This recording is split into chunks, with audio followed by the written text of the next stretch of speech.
Welcome to Social post. నేను Nihal.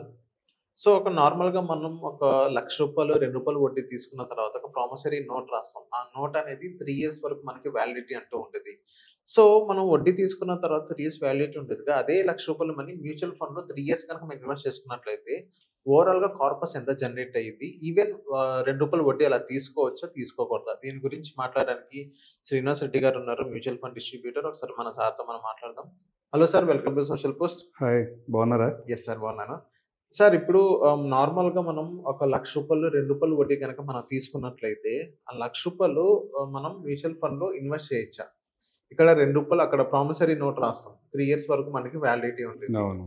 So, 3 years తర్వాత ఇక్కడ మనకి వడ్డీ ఎంత అవుతది? రూ. 1,00,000తో పాటు అంటే రూ. 2 వడ్డీ అంటే 2,000 ఎంత అవుతది? సో, ఇప్పుడు నార్మల్‌గా ఒక 3 ఇయర్స్ వరకు మనది 24 35 36 వస్తది. 36,000 ప్లస్ 1,36,000 ఎంత మనం పే చేయాలి. 1,72,000 వరకు మనం పే చేయాల్సొచ్చేది. అండ్ అదే రూ. 1,00,000 మనం ఇక్కడ ఒక 3 ఇయర్స్ వరకు మ్యూచువల్ ఫండ్‌లో ఇన్వెస్ట్ చేసినట్లయితే ఎంత రెవెన్యూ కార్పస్ ఎంత వచ్చనంటారు overall?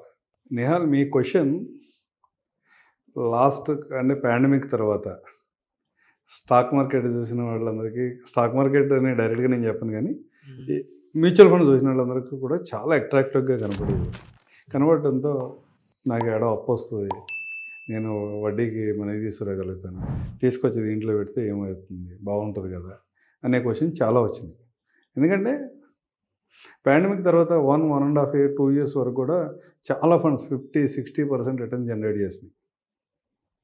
50-60% per annum return generate చేసినాయి ఆ పర్టికులర్ క్యాలెండర్ ఇయర్లో.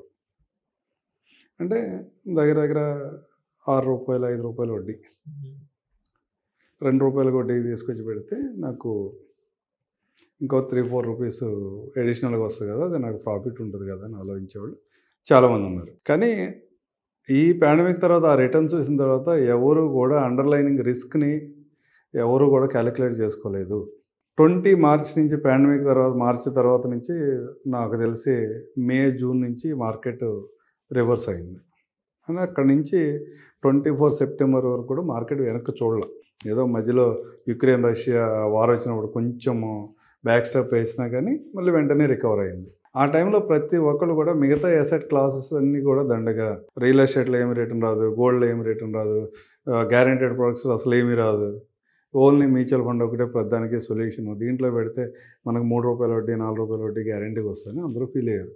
కానీ మ్యూచువల్ ఫండ్ ఎప్పుడూ కూడా సెబీ ఏం చెప్తుంది అంటే, last 10 years average Nifty return calculate చేసుకుని అంతవరకే మీరు ఎక్స్పెక్ట్ చేయండి అని చెప్తుంది. ఇవాళ నిఫ్టీ మ్యూచువల్ ఫండ్ అడ్వైజర్స్ కానీ ఆర్ఐఎస్ కానీ వీళ్ళందరికీ ఏం చెప్తుందంటే 12.93 కన్నా ఈక్విటీలో మీరు ఎక్కువ రిటర్న్స్ ప్రొజెక్ట్ చేయమాకని వార్నింగ్స్ ఇస్తుంది. సలహా ఇవ్వడం కూడా కాదు, వార్నింగ్స్. జనరల్గా కూడా ఇవాళ ఉన్న మ్యూచువల్ ఫండ్ ఫెటర్నిటీ ఎవరైతే డిస్ట్రిబ్యూటర్స్ ఉన్నారో వీళ్ళందరూ కూడా 12% ఎక్కువ ప్రొజెక్షన్స్ అయితే ఇవ్వలేకపోతున్నారు.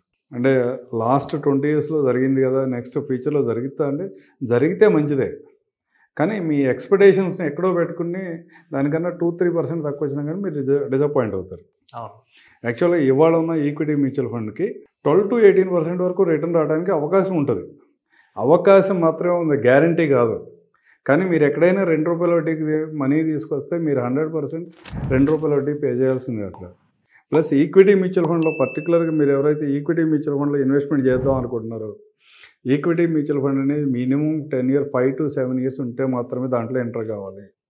ఆ మనీ మీకు 5-7 సంవత్సరాల వరకు అవసరం లేదనుకుంటేనే రండి. ఎందుకంటే లాస్ట్ 5 ఇయర్స్ రిటర్న్ చూస్తే చాలామంది హ్యాపీగా ఉన్నారు, కానీ కొన్ని సైకిల్స్లో 3 ఇయర్స్ 4 ఇయర్స్ కూడా మీరు పెట్టిన ఇన్వెస్ట్మెంట్కి ఏమీ రిటర్న్ లేని సందర్భాలు కూడా కొన్ని ఉన్నాయి. ఆ సైకిల్స్ని కూడా అర్థం చేసుకోవాలి. మేము అంటే మ్యూచువల్ ఫండ్లో చెప్పినప్పుడు మేము 12% చెప్తున్నా, కానీ 12% యావరేజ్ రిటర్న్ చెప్తాం. యావరేజ్ రిటర్న్ చెప్తాం అంటే ఒక క్యాలెండర్ ఇయర్లో మీకు 30-40% రిటర్న్ రావచ్చు, ఒక క్యాలెండర్ ఇయర్లో మీకు ఓన్లీ 3-4% రిటర్న్ మాత్రమే రావచ్చు, ఒక్కొక్క క్యాలెండర్ ఇయర్లో నెగిటివ్ రిటర్న్ కూడా రావచ్చు. ఇవన్నీ యావరేజ్గా అక్యుములేట్ చేసినప్పుడు మీకు 12-15% కొన్ని అసెట్ క్లాసెస్లో 18% రావడానికి అవకాశం ఉంటుందనే చెప్తాం, కానీ ఇదేమీ గ్యారెంటెడ్ కాదు. 7 ఇయర్స్ 8 ఇయర్స్ తర్వాత మీకు 12% ఎక్కడికే పోదు అన్న కాన్సెప్ట్ అందరికీ 100% నిజం, దీంట్లో ఎలాంటి ఇబ్బంది లేదు. కానీ ఎక్కడో బారో చేసి అది 24%కి బారో చేసి నేను 12% మాత్రమే గ్యారంటీగా వస్తుంది అనుకున్న ప్రోడక్ట్లో మనం ఇన్వెస్ట్మెంట్ చేయడం ఉంది ఎంతవరకు కరెక్ట్ అంటే ఏం చెప్తాం మీరే నేనైనా వద్దనే చెప్తాం కదా. అవును, మీరు కూడా ఇప్పుడు వద్దనే చెప్తున్నారు. 100% వద్దనే చెప్తాం. ఓకే, 12%గా 24% కాదు, 15-16%కి లేదా 13%కి ఎక్కడైనా లోన్ వస్తుంది, ఆ లోన్ తీసుకుని నేను ఇన్వెస్ట్మెంట్ పెడతాను, అక్కడ నేను ఈఎంఐ పే చేస్తానంటే కూడా మాబోటి వాళ్ళందరం కూడా నువ్వేమీ లంసమ్ అమౌంట్స్ తీసుకొచ్చి ఇన్వెస్ట్మెంట్లు ఏం చేయొద్దు బాబు, నువ్వు ఏదైతే అక్కడ ఈఎంఐ పే చేయడానికి రెడీగా ఉన్నావో ఆ అమౌంట్ని ఎస్ఐపిగా ఇన్వెస్ట్మెంట్ చేయి, మంత్లీ ఇన్వెస్ట్మెంట్ చేసుకో, దీనివల్ల కాస్ట్ యావరేజింగ్ అవుతుంది. మేము కొంచెం హై రిస్క్ ఉన్న ఈక్విటీ మ్యూచువల్ ఫండ్లో ఇన్వెస్ట్మెంట్ చేయడానికి అవకాశం ఉంటుంది, దానివల్ల మార్కెట్లో ఫ్లక్చువేషన్స్ వల్ల ఎన్ఏవిలో మూమెంట్స్ బాగున్నప్పుడు డౌన్ సైడ్ మూమెంట్ ఉన్నప్పుడు నీకు యూనిట్స్ ఎక్కువ అకామిడేట్ అవుతాయి, అప్ సైడ్ మూమెంట్ ఉన్నప్పుడు నీ వాల్యూ పెరుగుతూ ఉంటుంది, దీనివల్ల నీకు అడ్వాంటేజ్ వచ్చింది.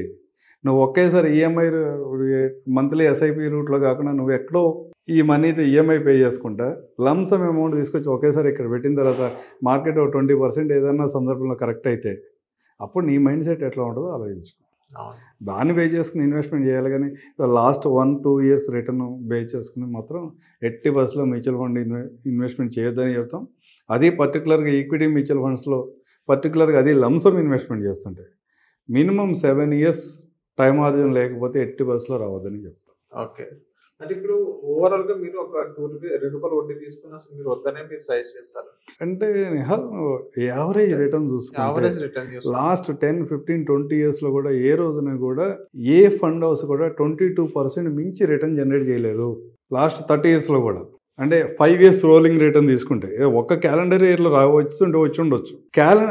రోలింగ్ రిటర్న్ తీసుకుంటే ఇక్కడ నుంచి లాస్ట్ 5 ఇయర్స్ ఎంత ఉంది, నిన్నటి నుంచి లాస్ట్ 5 ఇయర్స్ ఎంత ఉంది, ఇట్లా 5 ఇయర్స్ రోలింగ్ రిటర్న్ తీసుకుంటే ఏ ఫండ్ కూడా 22-23% కంటే ఎక్కువ రిటర్న్ జనరేట్ చేయాల. ఆల్రెడీ మీరు 24%కి బారో చేసి 23%, 22% హైయెస్ట్ రిటర్న్ గురించి మాట్లాడినా కానీ దాంట్లో చేసినాక అప్పటికి లాసే కదా మీకు. అట్లా చేయొద్దనే చెప్తాం 100%. So thank you sir. Thank you.